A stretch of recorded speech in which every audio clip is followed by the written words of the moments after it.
ઉધનામાં એનડીપીએસનો મોટો ગુનો 4.60 લાખના 9.20 કિલો ગાંજા સાથે 2 કિશોર ઝડપાયા. સુરત ઉધનામાં એનડીપીએસનો મોટો ગુનો 4.60 લાખના 9.20 કિલો ગાંજા સાથે 2 કિશોર ઝડપાયા.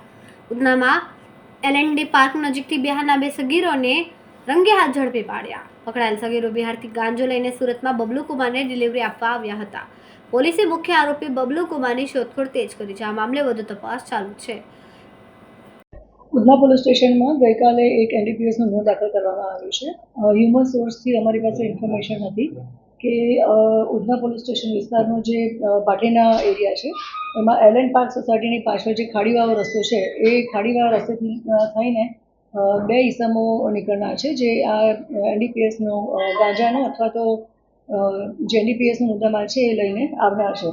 જે ખાડીનો પાછળનો રસ્તો છે ત્યાંથી M4 માર્કેટ તરફ 2 અજાણ્યા ઈસમો આવતા હતા. આ ઇન્ફોર્મેશનના આધારે પોલીસે કાર્યવાહી કરી બંનેને રાઉન્ડઅપ કર્યા અને જે એમની પાસે મુદ્દામાલ હતો એ ચેક કરતા ગાંજો મળી આવ્યો હતો જેની કિંમત આશરે 4,62,000 રૂપિયા છે અને એ જથ્થો છે 9 કિલો 200 ગ્રામ જેટલો.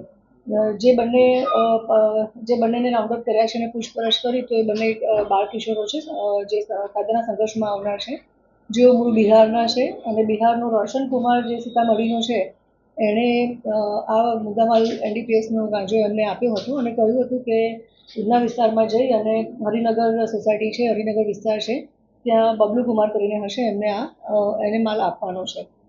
તેઓ બંને સવારે કાલે ટ્રેનમાં બિહારથી જ આવ્યા હતા અને હ્યુમન સોર્સથી જે અમારી પાસે ઇન્ફોર્મેશન હતી એના આધારે આખો કેસ કરી નાખવામાં આવ્યો છે અને કાયદાના સંઘર્ષમાં આવેલા જે 2 કિશોર છે એમને પણ અમે આગળની કાર્યવાહી કરી છે અને જે આરોપી બાકી છે એમને પણ અમે અટક કરીશું.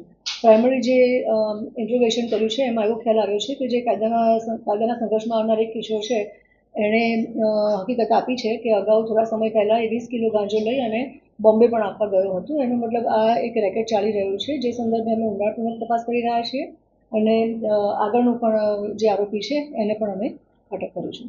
કેમેરામેન સેનિલ વિરાણી સાથે વિશાલ છેટા, માનવ પ્રભા ન્યૂઝ, સુરત. અમારા વિડીયોની નવી અપડેટ મેળવવા માટે સબસ્ક્રાઇબ કરો માનવ પ્રભા ન્યૂઝ ચેનલને. બેલ આઇકન ક્લિક કરો લેટેસ્ટ વિડીયો સૌથી પહેલા મેળવવા માટે.